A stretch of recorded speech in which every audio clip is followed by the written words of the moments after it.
Sancte Michael Arcangele,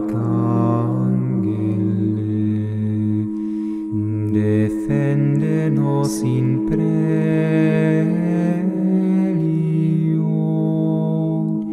contra nequitia et insidias diaboli est oppressirium.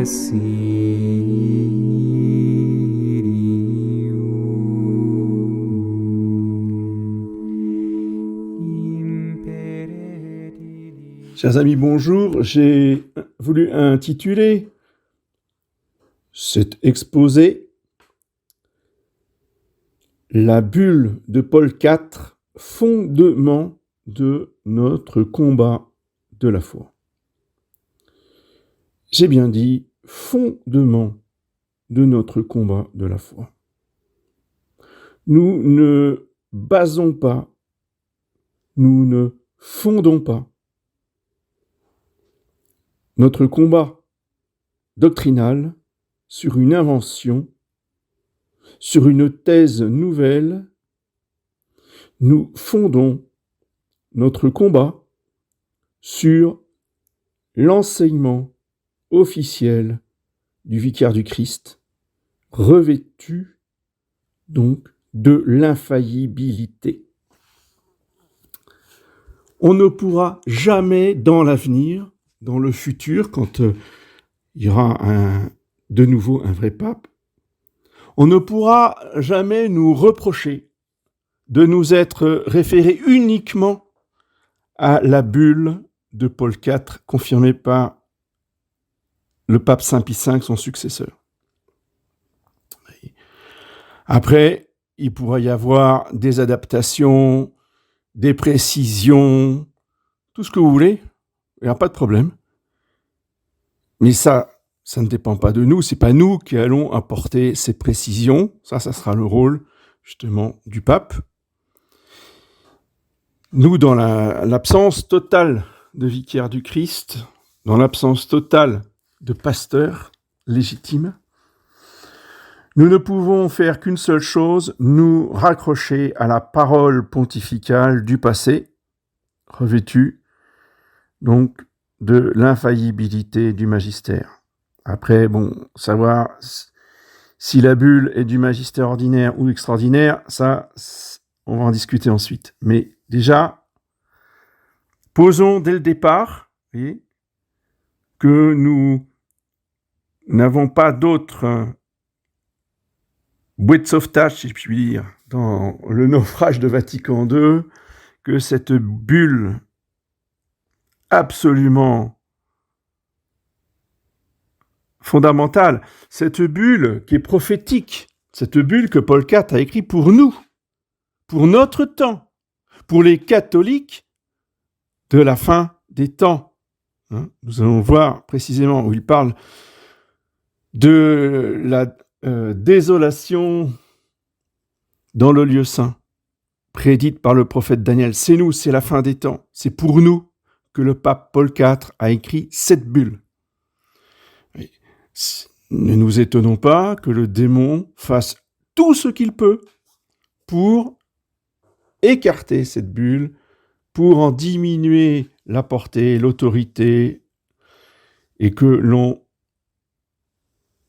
mette de côté cette parole pontificale qui a été écrite il y a plusieurs siècles contre lui pour notre défense. Voilà.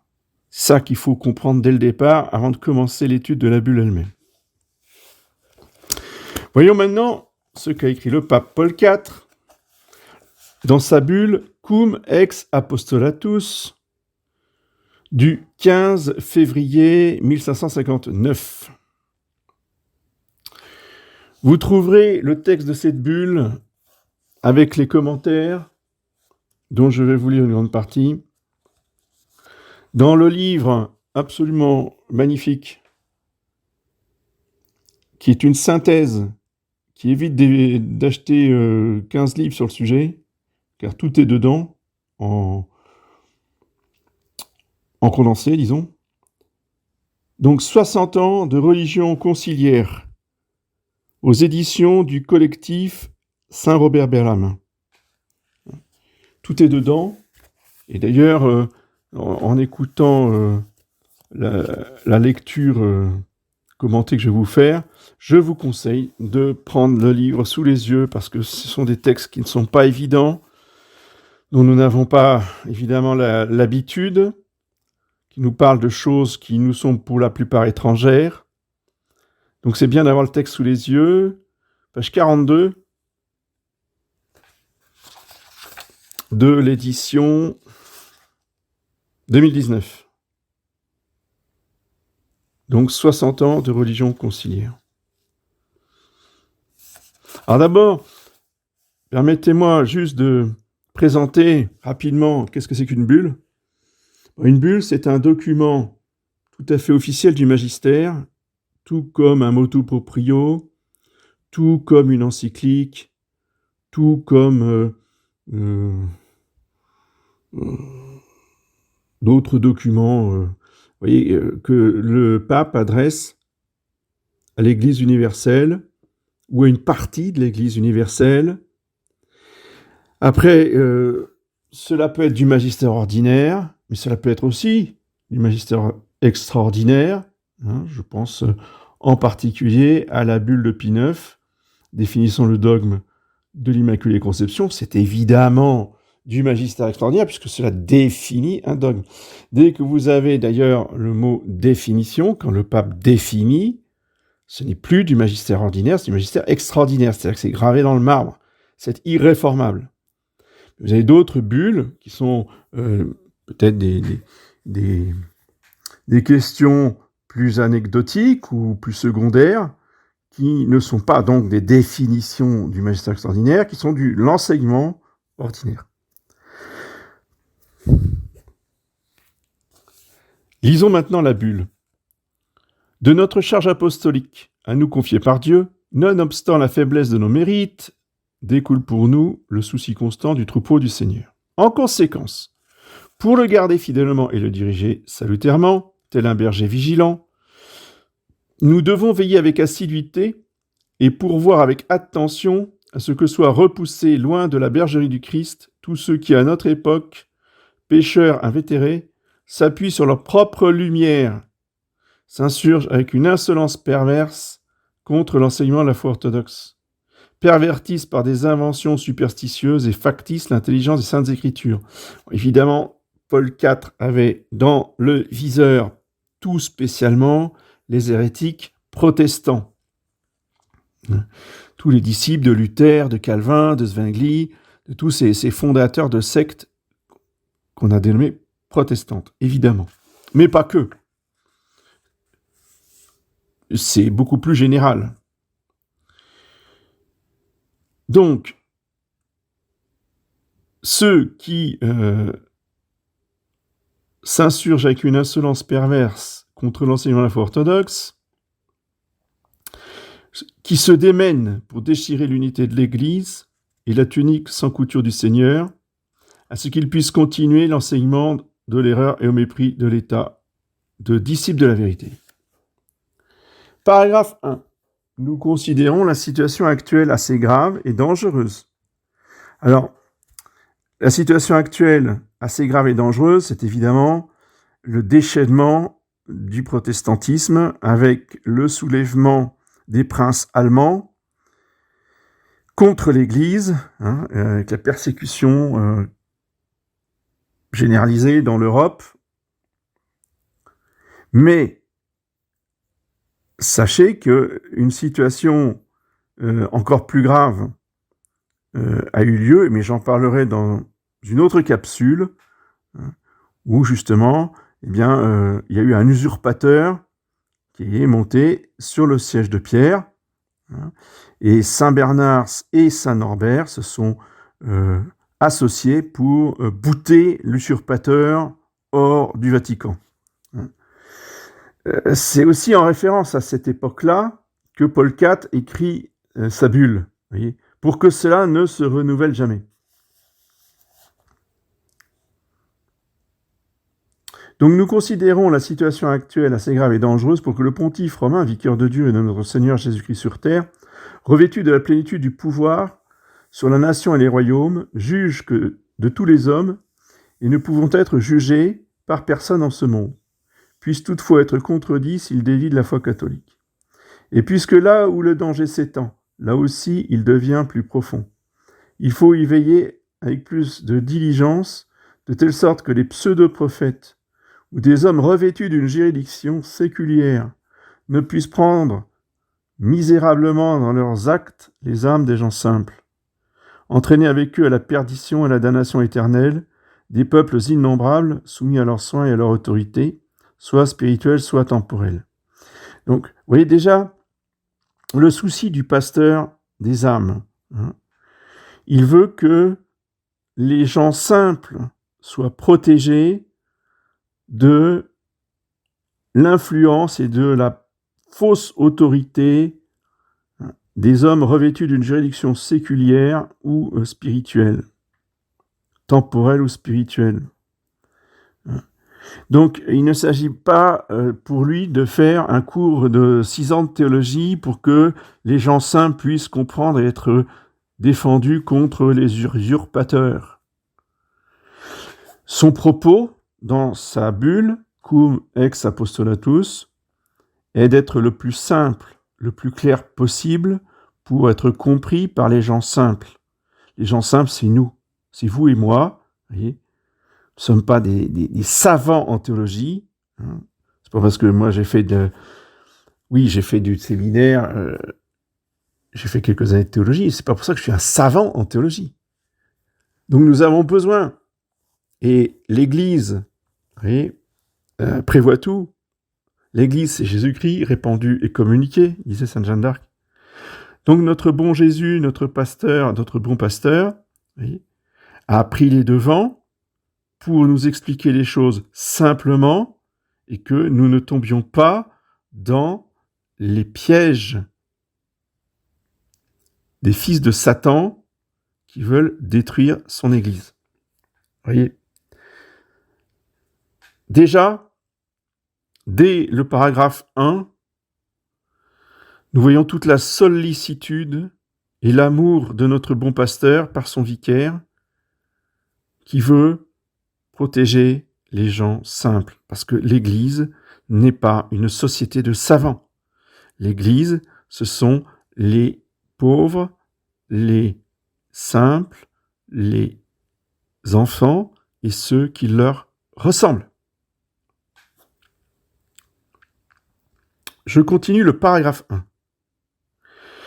Et pour que nous puissions ne jamais voir, dans le lieu saint, l'abomination de la désolation prédite par le prophète Daniel, nous voulons autant que nous le pourrons, avec l'aide de Dieu et selon notre charge pastorale, capturer les renards occupés à saccager la vigne du Seigneur et écarter les loups des bergeries, afin de ne pas sembler être comme des chiens muets, impuissants à aboyer, pour ne pas nous perdre avec les mauvais serviteurs et ne pas être assimilé à un mercenaire.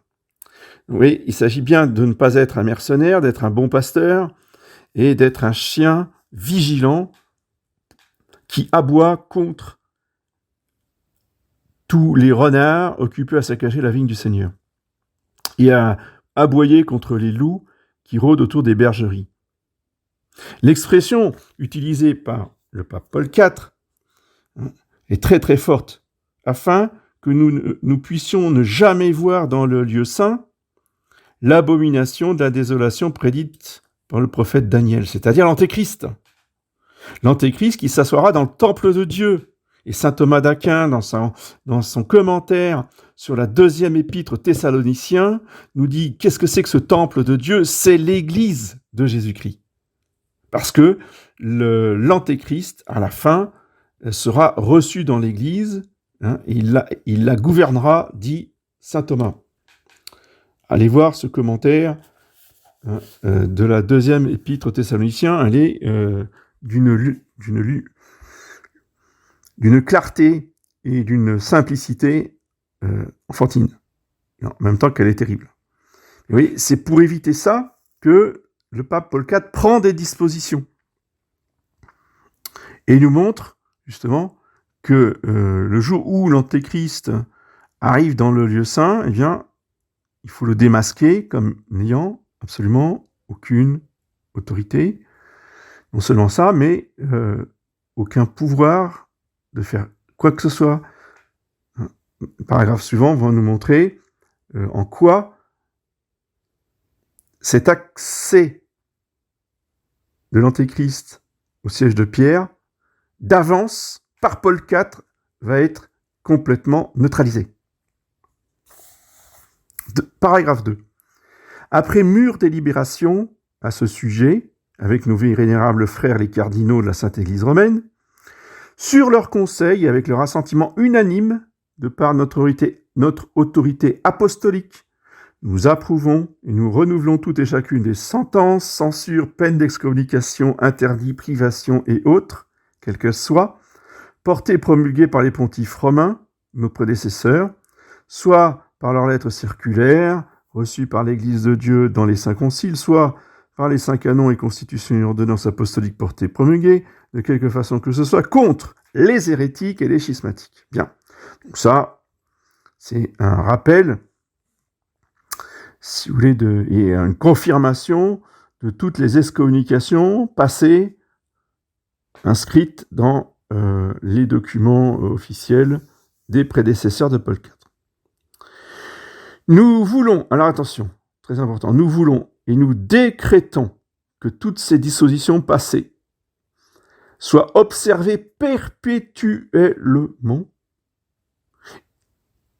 Si peut-être elles ne le sont pas, alors qu'elles soient rétablies en pleine observance et doivent le rester. Et nous verrons comment le Code de 1917 a conservé toutes ces excommunications contre les hérétiques et les schismatiques.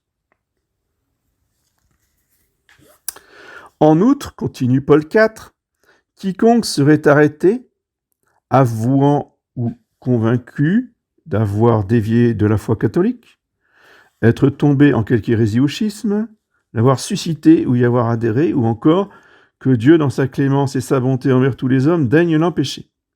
Si quelqu'un devait à l'avenir dévier et tomber dans l'hérésie ou le schisme, les susciter ou y adhérer, donc il ne s'agit pas simplement de tomber dedans, il suffit d'y adhérer même de l'extérieur, et qu'il soit pris sur le fait de cette déviation, incitation ou adhésion, qu'il l'avoue ou bien qu'il en soit convaincu, c'est-à-dire que même s'il le nie, s'il est convaincu de cette déviation, incitation ou adhésion, il tombe sous les sentences canoniques de quelque état, dignité, ordre, condition et prééminence qu'il soit, même évêque, archevêque, patriarche, primat, de dignité ecclésiastique encore supérieure, honoré du cardinalat, et où que ce soit, investi de la charge de légat du siège apostolique, perpétuel ou temporaire, ou qu'il resplendisse d'une excellence et autorité séculière, comte, baron, marquis, duc, roi, empereur, qui que ce soit parmi eux, il encourra les sentences, les censures et les peines susdites, nous le voulons et nous le décrétons. Paragraphe 3. Considérant toutefois qu'il est bien de détourner du mal par la crainte des peines ceux qui ne s'en abstiennent pas pour l'amour de la vertu, que les évêques et archevêques, qui doivent, etc., et tous les autres, qui doivent guider les autres et leur servir d'exemple, afin de les garder dans la foi catholique, pêchent plus gravement que les autres s'ils viennent à prévariquer, puisque non seulement ils se perdent eux-mêmes, mais de plus, ils entraînent avec eux à la perdition et à l'abîme de la mort éternelle d'innombrables peuples confiés à leurs soins et à leur autorité, ou leurs sujets de quelque autre façon sur un semblable conseil et assentiment des cardinaux en vertu de cette constitution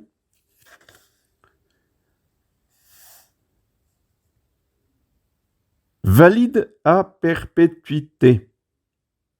J'ai bien lu, valide à perpétuité. Donc elle est valide justement. Pourquoi à perpétuité? On va nous dire, ah mais oui, mais bon, un autre pape... Non, un autre pape ne va pas annuler cette bulle. Pourquoi? Parce que cette bulle n'est pas simplement des dispositions, si vous voulez, circonstancielles de discipline. Cette bulle est faite, je vous l'ai dit, pour les chrétiens de la fin du monde, pour les chrétiens qui verront l'abomination de la désolation dans le lieu saint. Donc il n'est pas question d'annuler cette bulle.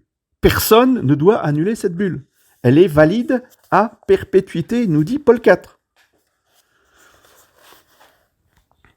Donc, cette constitution valide à perpétuité par haine d'un si grand crime, le plus grave et pernicieux possible dans l'Église de Dieu, et dans la plénitude de notre pouvoir apostolique, nous décidons, nous statuons, nous décrétons, attention, et nous définissons. Vous avez entendu ? Définition. Nous définissons. C'est donc du magistère extraordinaire, définitif, perpétuel. Et personne, pas un seul pape, ne peut y changer une virgule parce que c'est une définition. Et de même que on ne peut changer un seul mot de la bulle Pie IX sur l'Immaculée Conception. C'est la même chose.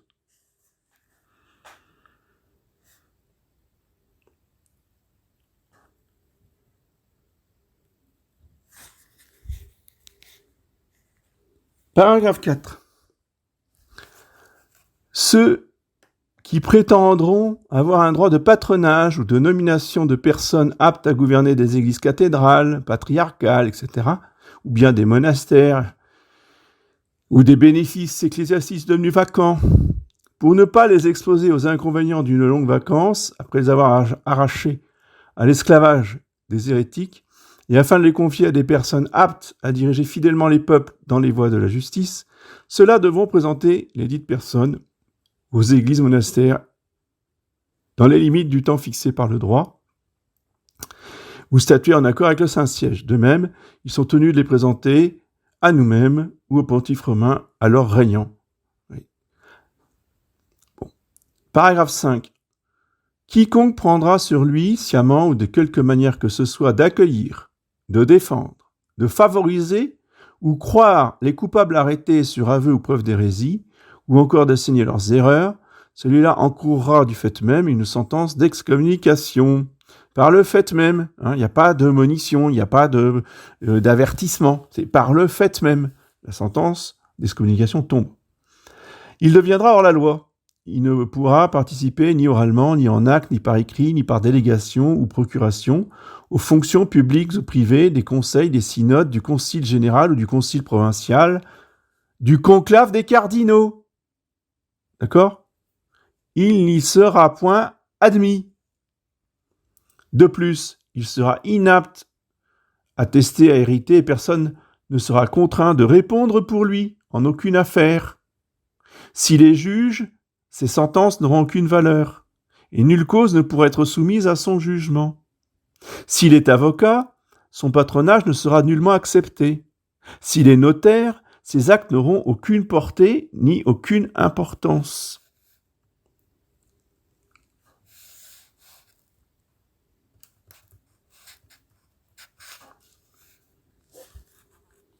Paragraphe 6.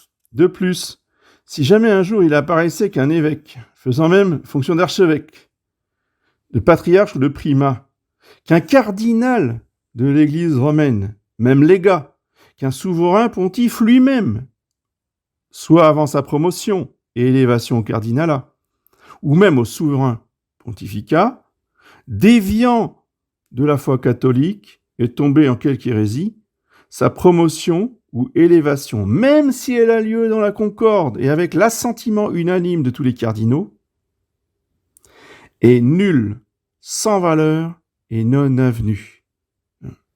Donc elle est nulle, totalement nulle.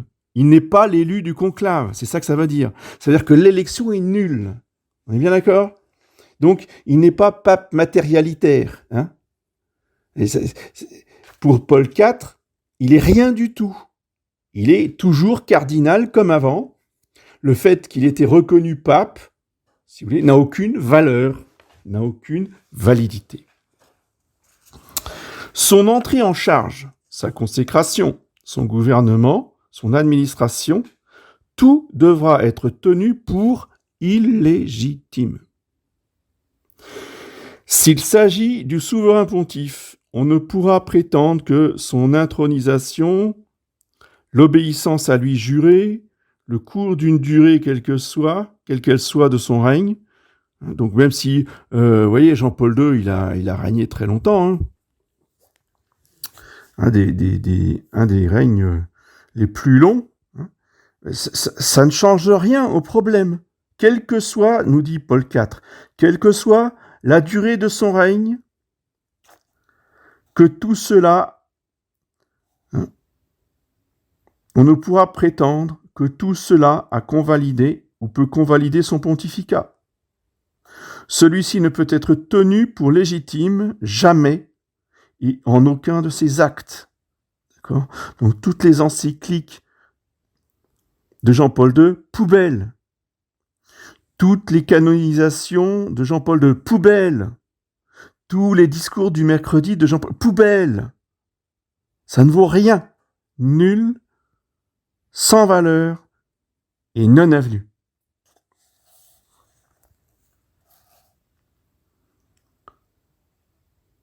De tels hommes, promus évêques, archevêques, patriarches, primats, cardinaux ou souverains pontifes, ne peuvent être censés avoir reçu ou pouvoir recevoir aucun droit d'administration, ni dans le domaine spirituel, ni dans le domaine temporel. Tous leurs dits faits et gestes, leur administration et tous ses effets, tout est dénué de valeur et ne confère par conséquent aucune autorité, aucun droit à personne. Aucune autorité, aucun droit à personne. Donc, ces papes qui ne sont pas papes, dont l'élection est nulle et sans valeur, ne peuvent donner aucune autorité, aucune juridiction, aucun pouvoir et aucun droit à personne, pas même à des cardinaux. Ils ne peuvent pas nommer de cardinaux. Ils ne peuvent pas donner à ces cardinaux le droit d'élire un futur pape. Tout ça, c'est nul et sans valeur. Donc, ils ne peuvent plus créer aucun cardinal puisqu'ils ne sont pas papes du tout. Hein ? Cette sauvegarde juridiction d'un pape matérialitaire qui pourrait continuer de transmettre la juridiction à des cardinaux pour élire un pape futur, qui éliront eux-mêmes à leur tour, comme ils ne sont pas catholiques et qui n'ont pas la foi catholique, eh bien, ils pourraient, selon certains, continuer à transmettre la juridiction pour élire un pape matérialitaire. Paul IV répond à l'avance et détruit complètement, vous voyez, ces élucubrations, ces inventions du XXe siècle.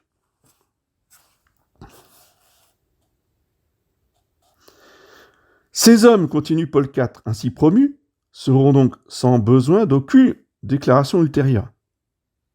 Attention, sans besoin d'aucune déclaration ultérieure. Il n'y a pas besoin qu'ils reçoivent des lettres, des monitions ou quoi que ce soit. Par le fait même, leur élection est nulle, non avenue et sans valeur, et ils ne peuvent transmettre absolument rien à personne. Donc, sans besoin d'aucune déclaration ultérieure, privés de toute dignité, place, honneur, titre, autorité, fonction, pouvoir, même si tous et chacun de ces hommes n'a dévié de la foi catholique, tombant dans le schisme ou l'hérésie, qu'après son élection, soit en suscitant, soit en embrassant ses erreurs. Quant aux personnes assujetties au pontife, aussi bien clercs séculiers que réguliers et laïcs, les cardinaux y compris, qui auraient participé à l'élection du pontife romain, déjà hors de la foi catholique, par hérésie ou schisme, ou qui consentiraient de quelque autre manière, qui lui aurait promis obéissance, qu'il se serait agenouillé devant lui, etc., de même quiconque se lierait à de telles personnes par hommage, serment ou caution, au lieu de renoncer en tout temps à leur obéir, les servir impunément, de les éviter comme des magiciens, des païens, des publicains, des hérésiarques. Toutes ces personnes assujetties, si elles prétendent néanmoins rester attachées, fidèles et obéissantes, toutes ces personnes seront soumises au châtiment des censures et des peines qui frappent les gens qui déchirent la tunique du Seigneur. Donc, pas d'excuses pour tous ceux qui sont en dessous. À partir du moment où on prend conscience qu'on a affaire à des hérétiques, il n'est pas question de rester soumis, de leur obéir une seconde de plus. On se retire et on ne reconnaît plus aucune autorité à ces évêques, à ces primats, à tous ces cardinaux. Non, terminé. Vous ne me donnez plus aucun ordre, vous n'avez aucun ordre à me donner, et je ne vous obéis en rien.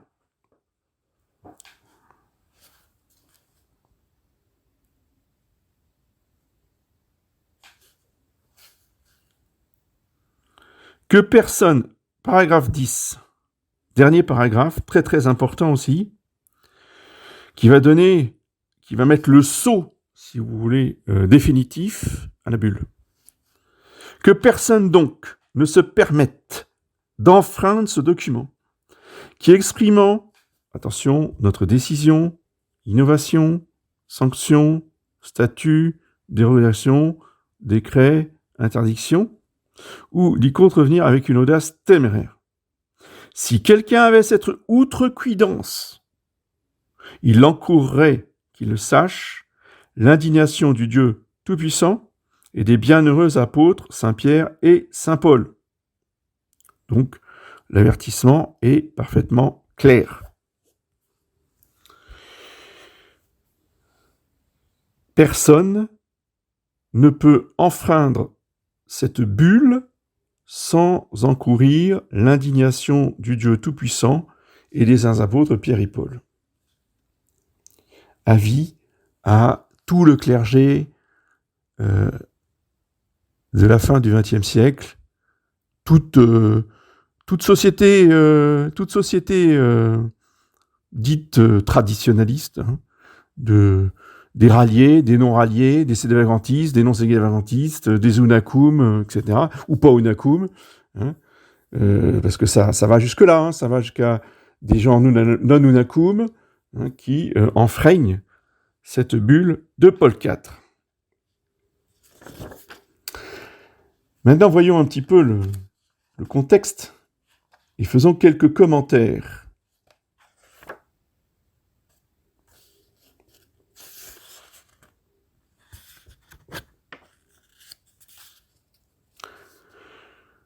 Bien sûr, les fers de lance qui nous sont le plus proches, je n'oublie pas les autres, mais je prends ceux qui nous sont le plus proches, les dominicains navriers, la Fraternité Saint-Pédis, sont eux qui ont attaqué cette bulle de manière tout à fait scandaleuse, avec outrecuidance. Par exemple, Dominicus, qui a rédigé le petit catéchisme du sédévagantisme, dans le sel de la terre. C'est permis, eh bien, justement, de traiter cette bulle avec un profond mépris et désinvolture.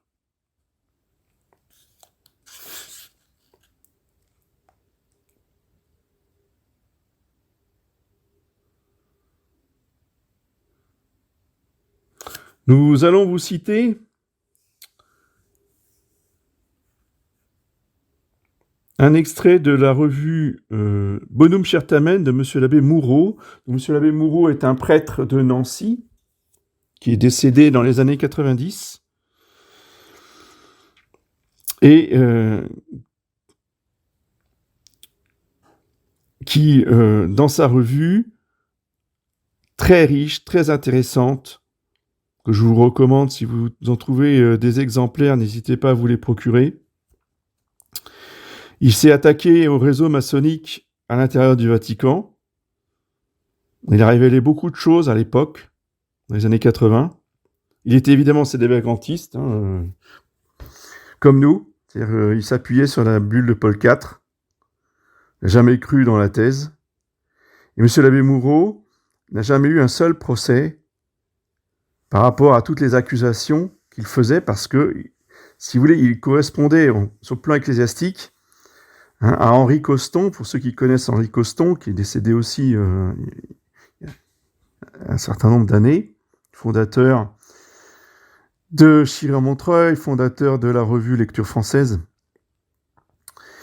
Et Henri Coston était un archiviste. Il avait absolument des pièces entières avec des dossiers, des fichiers, tout était archivé, répertorié, donc tout ce qu'il avançait était sourcé. Eh bien, Monsieur l'abbé Moureau faisait le même travail, mais sur le plan ecclésiastique, sur le plan de l'Église et de la secte conciliaire. Voilà ce qu'écrivait Monsieur l'abbé Moureau. Le 23 mai 1555, en pleine crise protestante, le Sacré Collège porte au souverain pontificat le cardinal Jean-Pierre Carafa. C'est un religieux à la volonté de faire, au sacerdoce d'une pureté angélique, un prélat savant et énergique à souhait. Il va incarner dans sa personne et son gouvernement la contre-réforme catholique en face des hérésies de Luther. Il coiffe la tiare sous le nom de Paul IV. Le 15 février 1559, il publie la bulle Cum ex apostolatus qui, dans une fidélité absolue à la tradition, fixe à jamais les règles canoniques qui permettent de discerner le prélat légitime de l'intrus dans l'Église. Deux principes dominent le texte que nous venons de lire. 1. Si le pape ne peut être jugé par aucun tribunal humain, on doit cependant le contredire s'il dévie dans les matières de foi. 2. Si le souverain pontife lui-même a, avant son élection au trône de Saint-Pierre, dévié dans la foi, ou est tombé dans l'hérésie, son élection est nulle, sans valeur et non avenue. Son pontificat ne peut être tenu comme légitime en aucun cas de ses actes, et en aucun de ses actes. Donc il s'agit bien de, pas seulement d'être hérétique. Avant de tomber dans l'hérésie, on dévie de la foi. Oui. Donc même si, avant son élection au souverain pontificat, le cardinal en question a dévié de la foi sans tomber dans l'hérésie, parce qu'on va nous dire, mais oui, mais on ne peut pas prouver qu'avant son élection, Jean XXIII soit vraiment tombé dans l'hérésie. Peut-être, mais il a dévié de la foi. Et ça, on peut le prouver.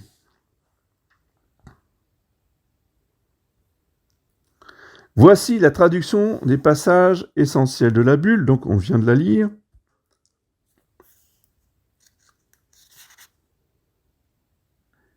Et le pape Paul IV déclare que sa bulle est valable à perpétuité, qu'elle est promulguée en vertu de son pouvoir apostolique. Les mots dont il se sert ici sont précis et ne laissent aucune place à l'équivoque. Nous décidons, nous statuons, nous décrétons et nous définissons. Je l'ai souligné tout à l'heure, c'est le propre du magistère solennel extraordinaire. De plus, il n'invente rien. Il est en accord avec la tradition constante de l'Église. Il est en accord parfait avec l'Évangile, qui a établi Pierre, chef de son Église, seulement après lui avoir fait confesser sa foi en ces termes : « Vous êtes le Christ, le Fils du Dieu vivant ». Ce n'est qu'après cet acte solennel qu'il devient le fondement inébranlable de l'Église et reçoit le pouvoir des clés.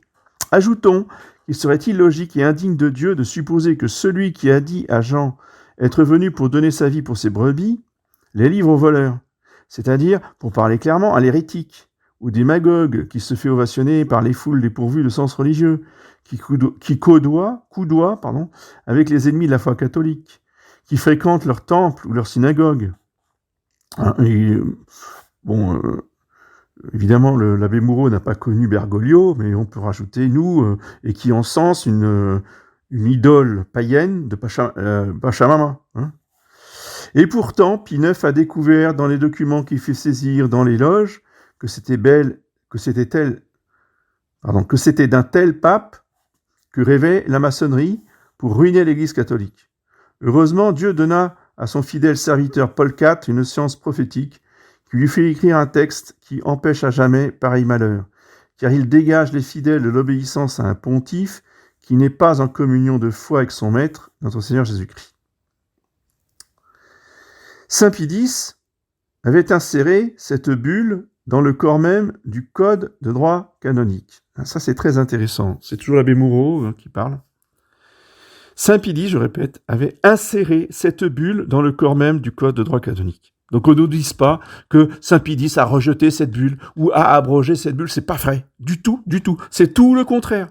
Saint Pie X avait inséré la bulle dans le corps du code de droit canonique. Seulement la mort le surprit avant qu'il ne pût le publier. Donc c'est son successeur Benoît XV qui va publier le code de droit canonique. Mais attention, dans l'ombre du pape, Benoît XV, il y avait le cardinal Gaspari, qui était un franc-maçon, imbu du même esprit que Rampolla. De toute façon, Benoît XV de la Chiesa comme Gaspari étaient des hommes qui avaient été choisis et mis en place par Rampolla. Les deux faisaient partie du réseau Rampolla, apparemment. Il n'y avait que le cardinal Gaspari qui était franc-maçon. Et c'est lui, Gaspari, qui retira du corps des lois canoniques la bulle de Paul IV. Donc lui, malheureusement, je pense qu'il a mérité l'indignation du Dieu Tout-Puissant et des apôtres Saint-Pierre et Saint-Paul. Oui. Parce que il tombe sous la menace de Paul IV. Donc, il retira du corps des lois canoniques la bulle de Paul IV avant la publication du droit canon, et il la plaça dans le corps des lieux canoniques. Donc, elle n'est quand même pas complètement évacuée, mais vous voyez, c'est Gaspari qui a déplacé la bulle de Paul IV. Substitution gravissime, nous dit l'abbé Moureau, dont la confidence m'a été faite par un prélat du Vatican. C'est un acte de forfaiture, mais un acte parfaitement nul en droit, puisque, nous le redisons, la bulle est quand même placée dans le corps des lieux canoniques. Mais si l'effet juridique est nul, l'effet psychologique fut et demeure réel. Dans la tête des ecclésiastiques, eh bien, cette bulle a été écartée du droit canonique, ce qui est totalement faux. C'est vrai factuellement, mais ça n'a aucune valeur en droit. Ajoutons, nous dit l'abbé Moureau, que pour qu'une loi dans l'Église soit supprimée, il faut qu'un document le déclare expressément. Cela ressort des 30 premiers chapitres du Code publié par Benoît XV. Or, aucun document officiel ne supprima la bulle de Paul IV.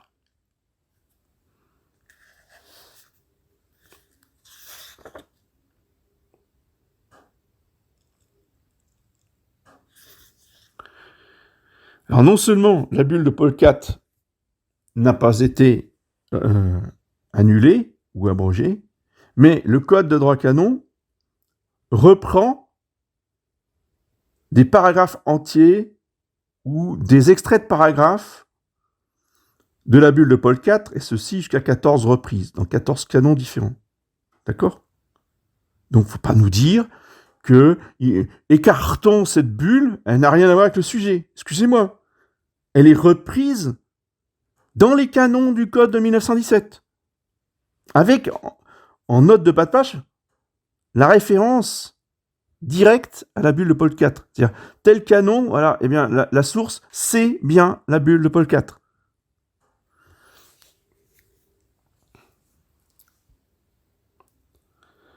Alors, le canon le plus important qui s'y réfère est sans doute le canon 188, qui se réfère au paragraphe 3 et au paragraphe 6 de la bulle. En vertu d'une renonciation tacite admise par le droit lui-même, n'importe quel office est vacant, par le fait même et sans aucune déclaration préalable. Par le fait même, l'office est vacant si le clerc se détache publiquement de la foi catholique. On ne peut pas être plus clair. Fin de citation. On ne peut pas être plus clair. Et c'est effectivement se référer directement au paragraphe de la bulle de Paul IV. Voici d'autres canons qui se réfèrent aussi à différents paragraphes. Exemple, le canon 167, qui se réfère en bas de page au paragraphe 5. Donc c'est bien noté dans le droit, c'est le paragraphe 5 de la bulle. Ne sont pas habilités à élire ceux qui ont donné leur nom à une secte hérétique ou schismatique, ou qui y ont adhéré publiquement. On rappelle que Jean XXIII a été initié dans une loge de Rose-Croix. Nous le savons par des témoignages, en particulier de Yves Marsaudon, qui est un franc-maçon, grand ami de Roncalli. Je vous renvoie à cet ouvrage de Yves Marsaudon. Canon 218 fait référence au premier paragraphe de la bulle. Le pontife romain, successeur du primat de Saint-Pierre, a non seulement un primat d'honneur, mais aussi la suprême et pleine puissance de juridiction sur l'Église universelle, concernant la foi et les mœurs, et concernant la discipline et le gouvernement de l'Église dispersée sur tout le globe. Canon 373 se réfère au paragraphe 5 de la bulle. Le chancelier et les notaires doivent avoir une réputation sans tache et au-dessus de tout soupçon.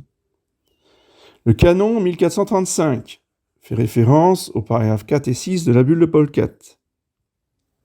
Le canon 1556 fait référence au paragraphe 1 de la bulle de Paul IV. Le premier siège n'est jugé par personne. Le canon 1657 fait référence au paragraphe 5 de la bulle.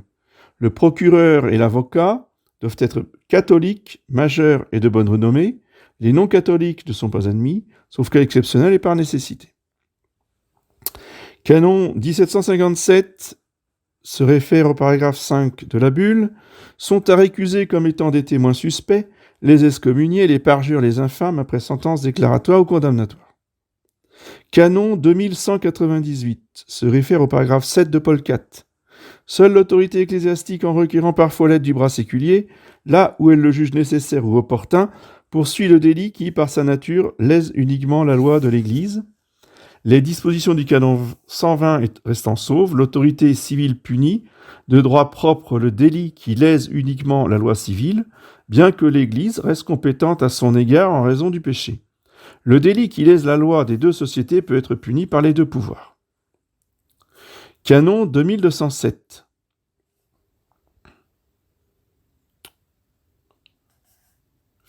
se réfère au paragraphe 1 de la bulle de Paul IV. Le canon 2209 se réfère au paragraphe 5 de la bulle de Paul IV. L'éloge du délit commis, la participation au profit, le fait de cacher et de receler le délinquant et d'autres actes postérieurs au délit déjà pleinement consommés peuvent constituer de nouveaux délits. Si la loi les frappe d'une peine, mais à moins d'un accord coupable avant le délit, il n'entraîne pas l'imputabilité de ce délit.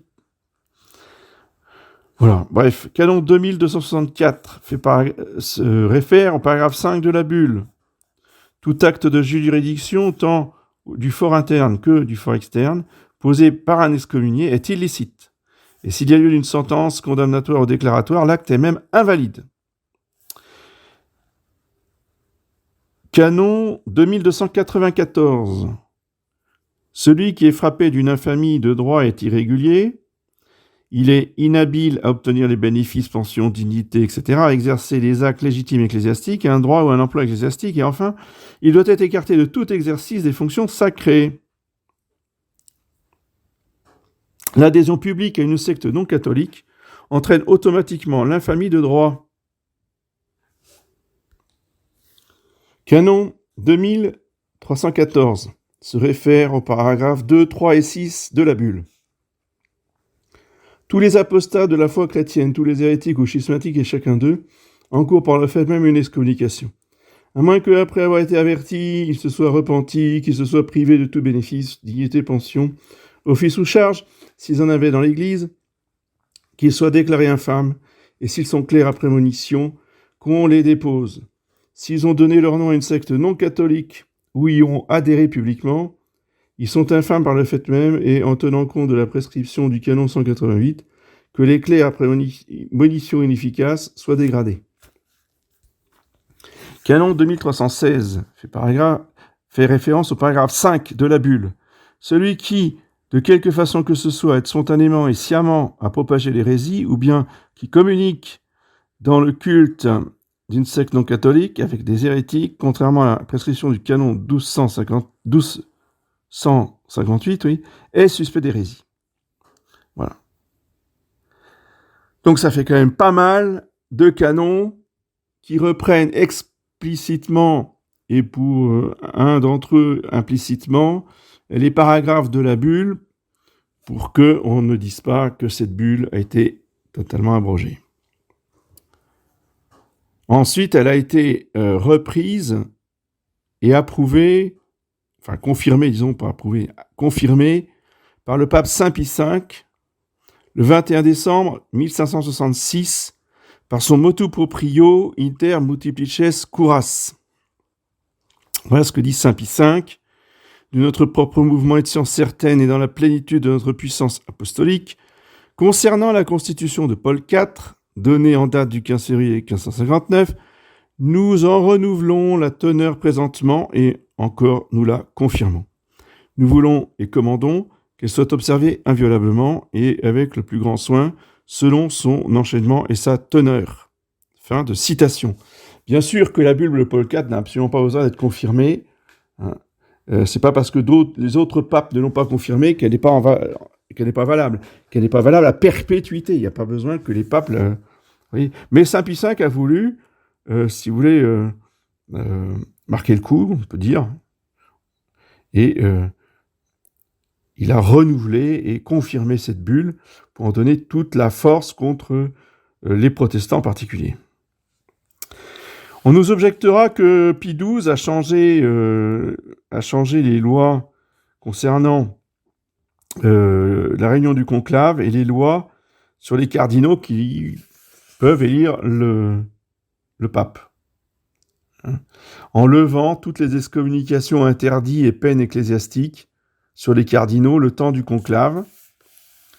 Et une fois le pape est élu, eh bien, toutes les sentences d'excommunication interdites, etc., retombent sur les cardinaux, comme c'était avant.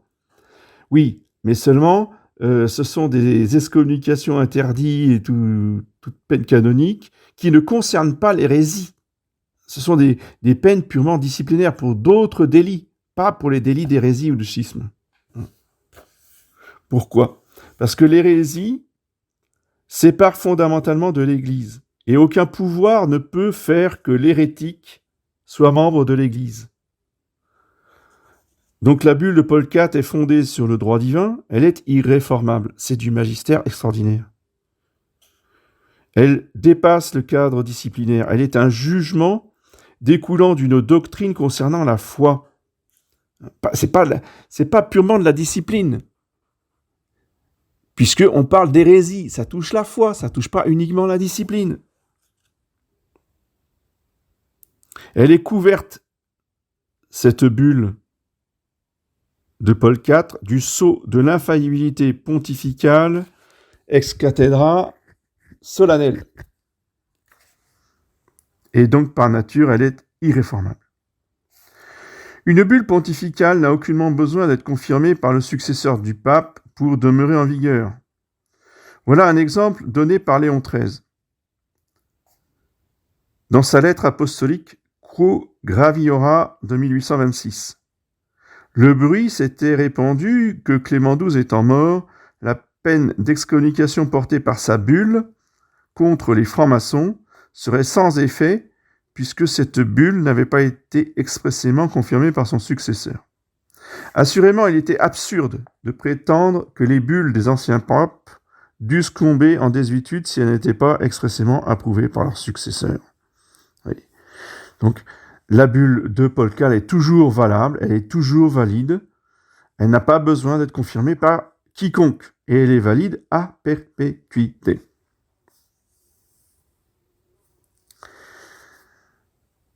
Certains nous objectent que la bulle de Paul IV aurait été abrogée. Que l'on nous cite donc le pape qui aurait explicitement abrogé cette bulle. Jusqu'à ce jour, personne n'a pu fournir un pareil document.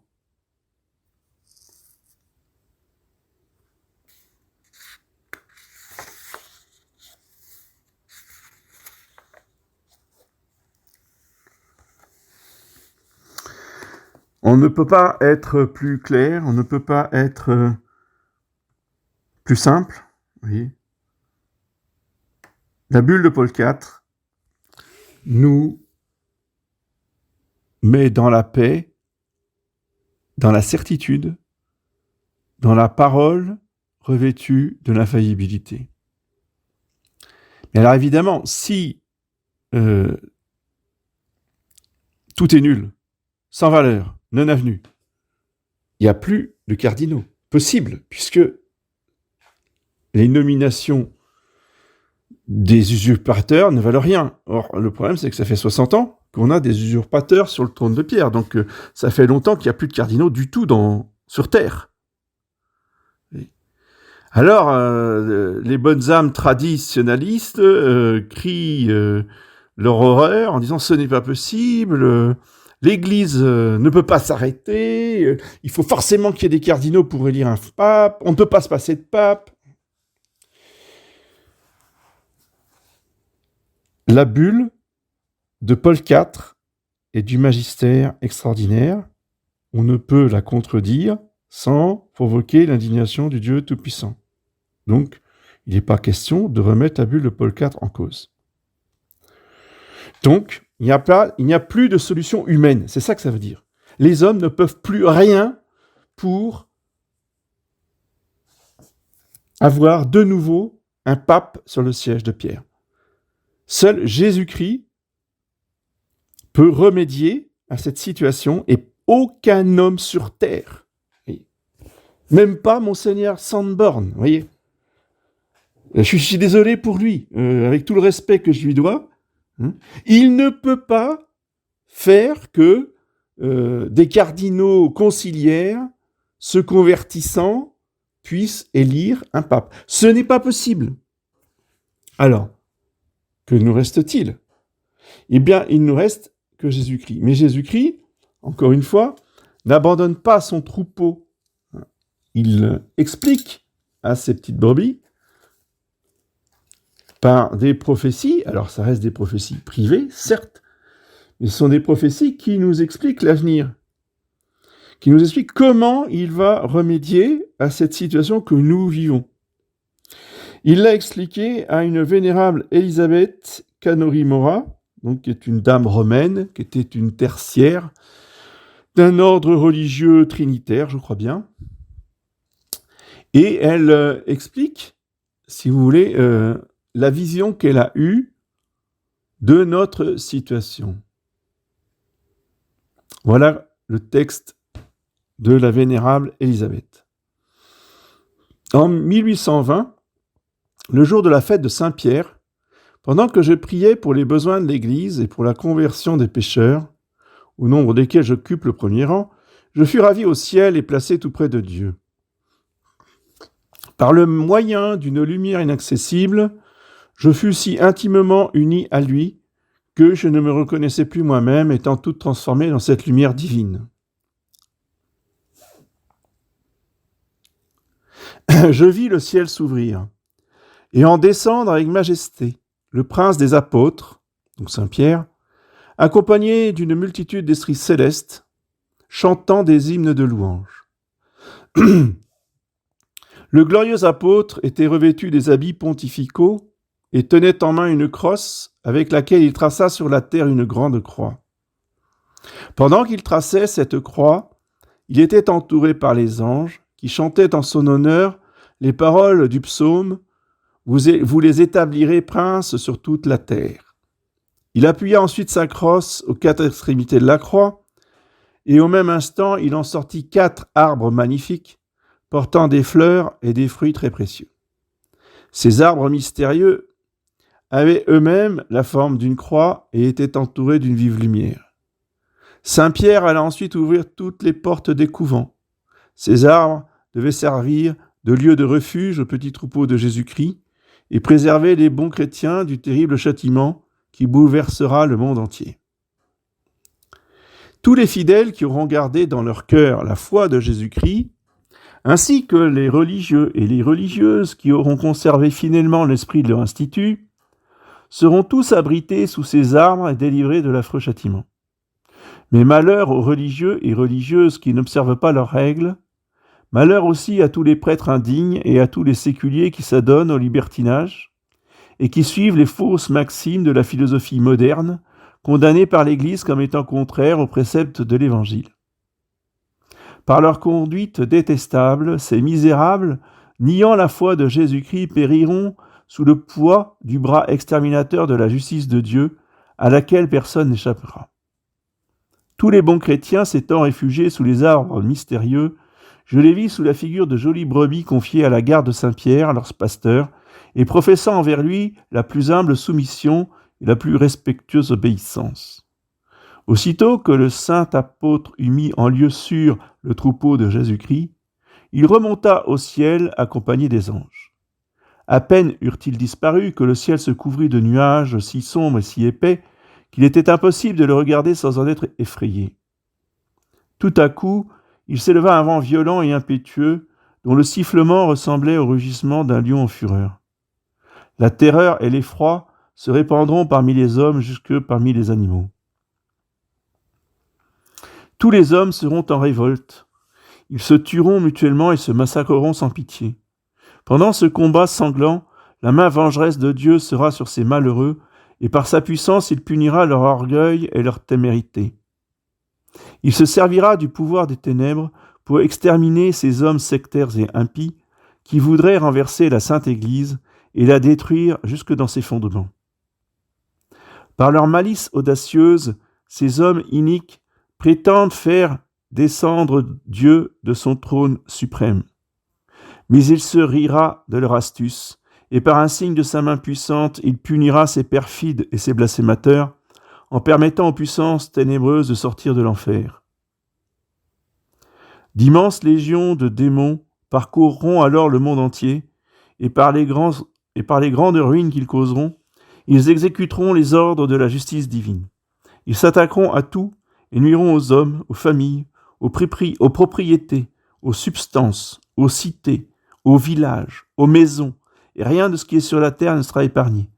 Dieu permettant que ces sycophantes soient châtiés par la cruauté des démons et punis d'une mort tragique et barbare, parce qu'ils se seront soumis volontairement au pouvoir infernal et qu'ils se seront alliés avec lui contre l'Église catholique. Afin que mon pauvre esprit fût bien pénétré de ce sentiment de la justice divine, on me montra l'horrible prison. Je vis alors s'ouvrir dans les profonds abîmes de la terre une sombre et effrayante caverne pleine de feu, et d'où sortait une multitude de démons qui, ayant pris la forme d'hommes et de bêtes, venaient infester le monde, ne laissant partout que massacre et que ruine. Heureux les bons et les véritables catholiques. Ils auront pour eux la puissante protection des saints apôtres Pierre et Paul, qui veilleront sur eux afin qu'il ne leur soit fait aucun dommage, ni dans leur personne, ni dans leurs biens. Les mauvais esprits dévasteront tous les lieux où Dieu aura été outragé, blasphémé et traité d'une manière sacrilège. Ces lieux seront ruinés, anéantis, il n'en restera aucun vestige. Après ce terrible châtiment, je vis tout à coup le ciel s'éclaircir. Saint Pierre descendit de nouveau, vêtu pontificalement, accompagné par des anges qui chantaient des hymnes à sa gloire, le reconnaissant ainsi comme prince de la terre. Je vis ensuite descendre du ciel l'apôtre saint Paul, qui par ordre de Dieu parcourut l'univers, enchaîna les démons, et les ayant amenés devant saint Pierre, celui-ci leur ordonna de rentrer dans les cavernes ténébreuses d'où ils étaient sortis. Alors parut sur la terre une belle clarté, qui annonçait la réconciliation de Dieu avec les hommes. Les anges conduisirent devant le trône du prince des apôtres le petit troupeau qui était resté fidèle à Jésus-Christ.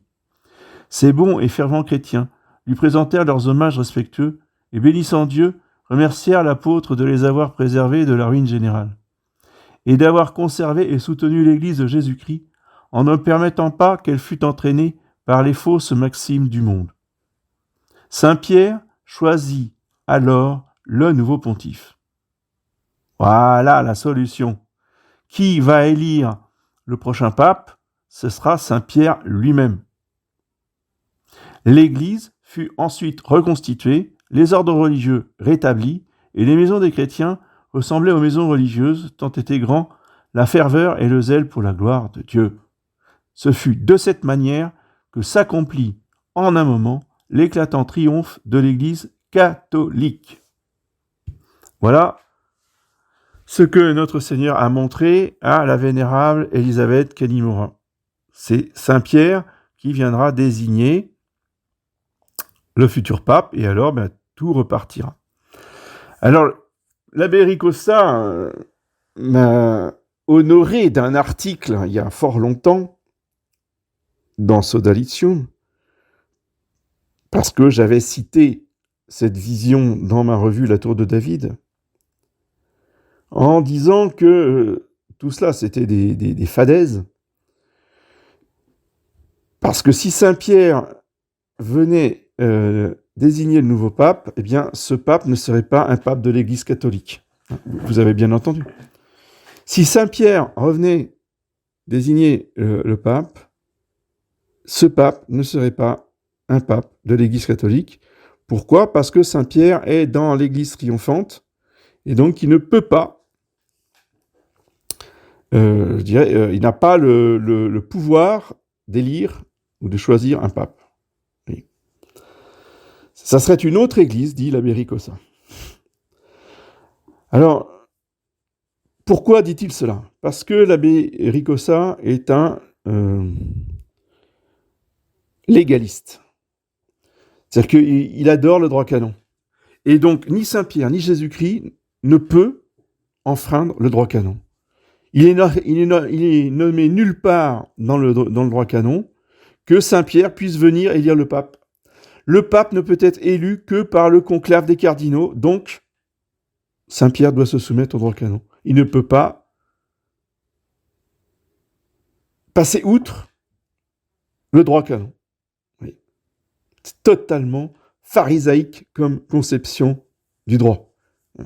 Moi, ça me fait penser au Talmud, où dans le Talmud, il est dit par les rabbins, Dieu, tous les matins, lit la Torah. Non, lit pas la Torah. Il lit le Talmud et il s'y soumet. Oui.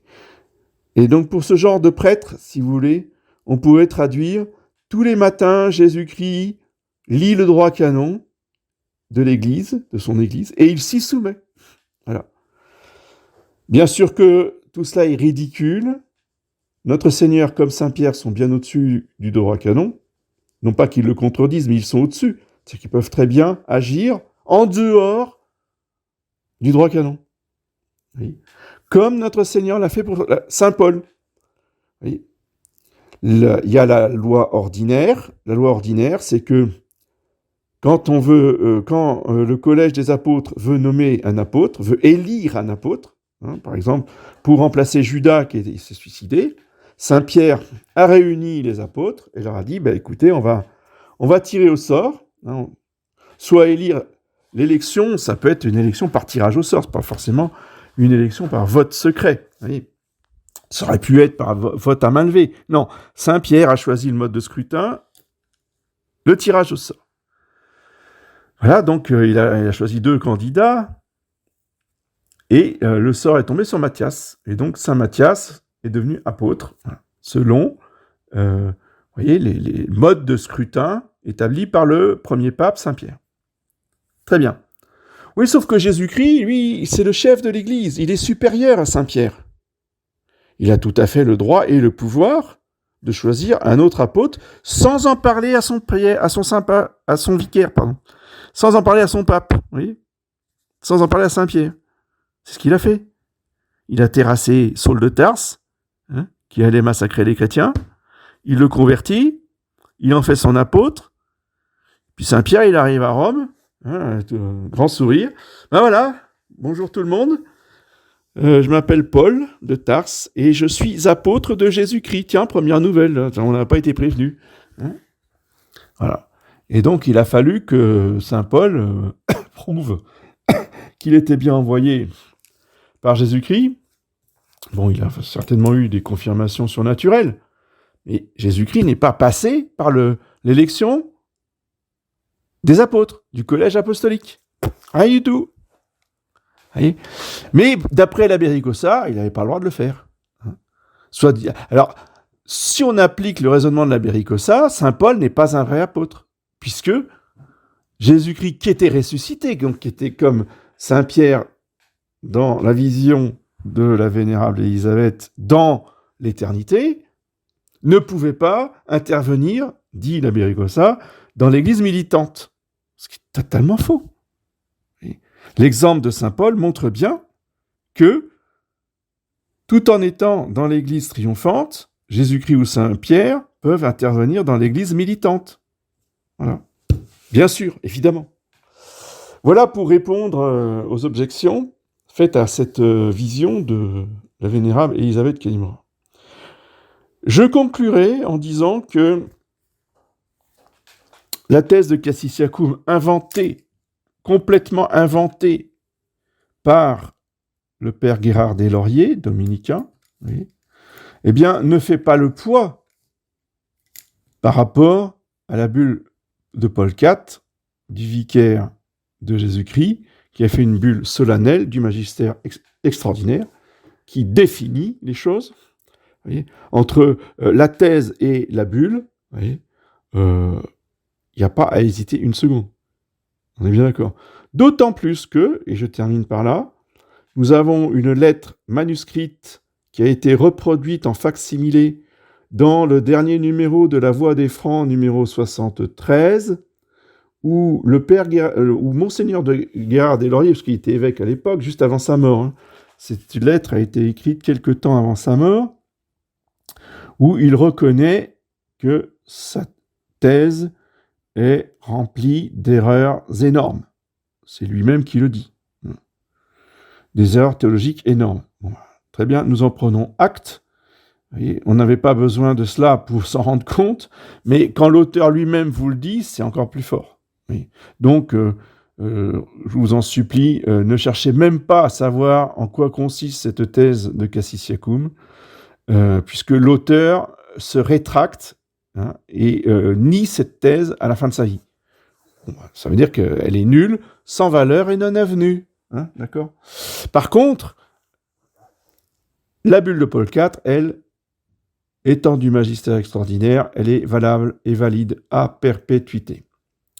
Voilà, chers amis, que le Saint-Esprit vous garde dans la paix, la joie de la vérité possédée, reçue, et non pas inventée. Nous recevons de la bouche du magistère la vérité qui a tout prévu, y compris les solutions pour nos temps de désolation de la persécution antichristique. À bientôt.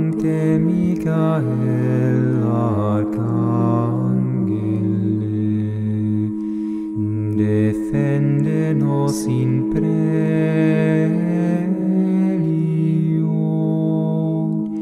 contra nequitia et insidias.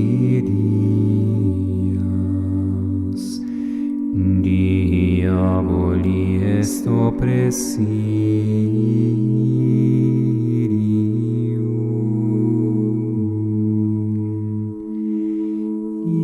Imperet illi Deus, supplices te precamur,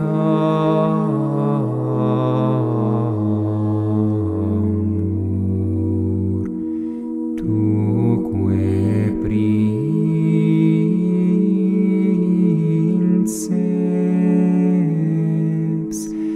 militiae celestis, Satana maliosque spiritus malignos, qui ad perditionem animarum pervagantur in mundo.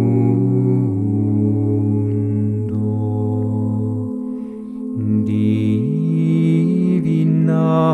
virtute